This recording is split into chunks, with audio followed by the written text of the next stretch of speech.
Good evening, everybody. There's something that's been going through my mind for the past few days. There's someone we are not really talking much about. Aliko Dangote. Who is protecting that man in this country? Like, when I mean who is protecting him, please calm down. Like, this man is doing a lot for Nigeria, for Africa.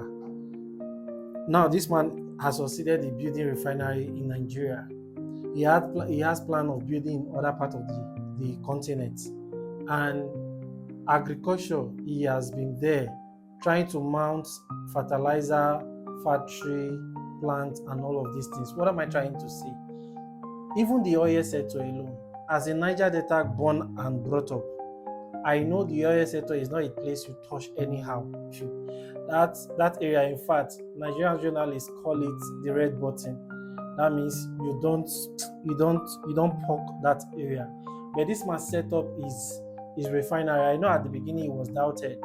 Like, na pikin wey be like say come out from family where nobody don't succeed before, and he's telling you guys, I want to do this thing. Everybody will be like, now today waiting your father no fit do, now you want picking one do. Do you understand? And then like play, this man shocked everybody. Right, refinery is running very well with all the underground fight this man has been fighting, patterning the refinery since he started, because there have been different kind of sanction, different kind of attack, different kind of hindrances here and there, trying to discourage, to frustrate him everywhere here and there. But this man has been fighting quietly, and the refinery is running. Now, one thing I know, the reason why I'm even asking this question, like who is protecting? One thing I know is you cannot touch the oil fact. In fact, you cannot try to liberate Africa. Nigeria now is one of the Western source of income.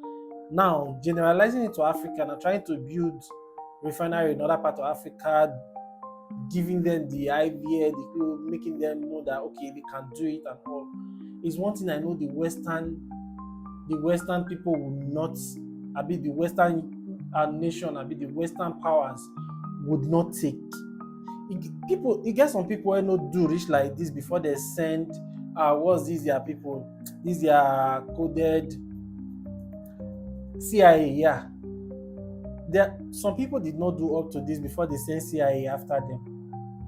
Now, we have this man in our country, our own, doing a lot, like really willing to do a lot. And you know one thing about Nigeria, because if a Nigerian is benefiting from something and you're trying to build something that will benefit everybody, then maybe now we now interrupt that his own, that is gaining, that is benefiting from, that Nigerian will fight you, make it look like that thing you're trying to build for the benefit of everybody is a bad thing, because he knows that when you build that thing, it will affect his own personal one that he's getting. Nigerians are like that. So all these Western people, they will use a lot of Nigerians to fight this man. That's just what I'm trying to say. So who is protecting him? Because the way he's going now, at some point this man will grow and it will become a threat to the Western world. And there's one thing they know how to do best, as long as you are rising up in a way you are becoming a threat to their economy or to their source of income. Do you understand? There's one thing they know how to do best. So who is Africa? Is Nigeria? Is Nigeria protecting this man? Is Africa protecting this man enough? That's just one thing I want to ask, because somebody now will come out and say, it's not his business, he's a businessman, he's a monopoly, whatever. I don't want to use the word Messiah, but Dangote is saving Africa. Dangote is saving Nigeria from a lot. If you know wetin foreigners they do for this our country, they use with the help of our people, they do for this our country. I travel around the north a bit. These same north, I've traveled to some part of the north where Chinese people do railway. They paid Baba Bola Alaji, all these big men in Bola now, like scavengers. They pay scavengers to go and dismantle the railways. Now, when scavengers succeed in dismantling them, they will go and sell them or whatever, just scatter it so that Nigerian government will pay money for maintenance again. That is the idea.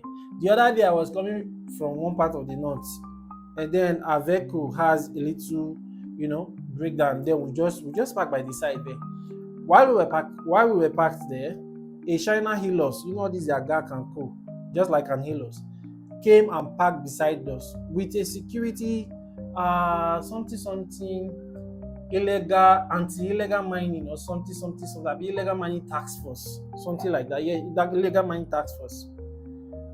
So when I saw it, I thought, okay, maybe Nigerians, we've created a task force that handle illegal mining.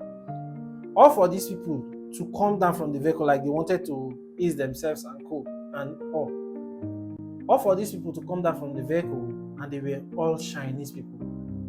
Like they were all Chinese.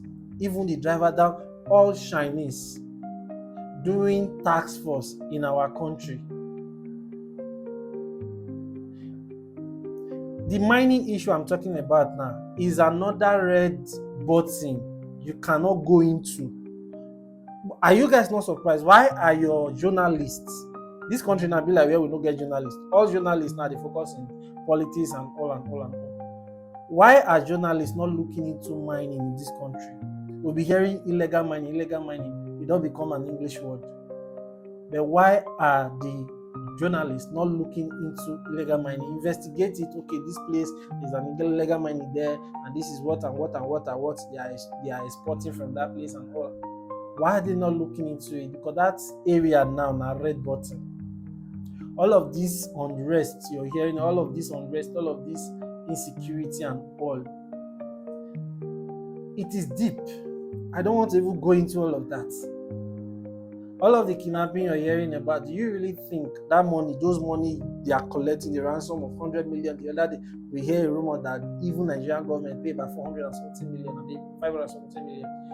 You think that money is in this country? They are exporting our money too. They are exporting everything they can export. Now, if all these Oyibo people are coming here solely to milk us, to go build their place, and someone like Dangote put his investment here.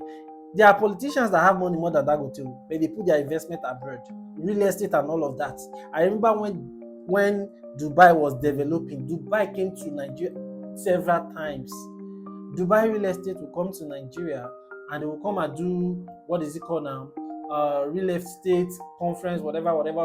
And Nigerian big boys will gather there and they will be investing. We all know these things. But Dangote put his money here, put his money around Africa. This guy is an African to the core. I wanted to say he's a patriot of Nigeria, but I think this guy is more than a patriot to Nigeria already. Like he's bigger. I won't say bigger than Nigeria, but the weight this guy carries, with the kind of mind he has, the kind of developmental mind he has, this guy is covering Africa in a way we do not really understand. And the people that keep Africa in chains will not really allow him to do that. I'm not sure they will allow him. If we have 20 of Dangote in this continent, in this Africa continent, when I mean 20 of his type, 20 of his people that have his kind of mindset, his kind of vision to make Africa grow, I tell you, Africa will become a continent other part of the world will still recognize, not just for their resources, but for their developments. So I ask again, who is protecting this man for us?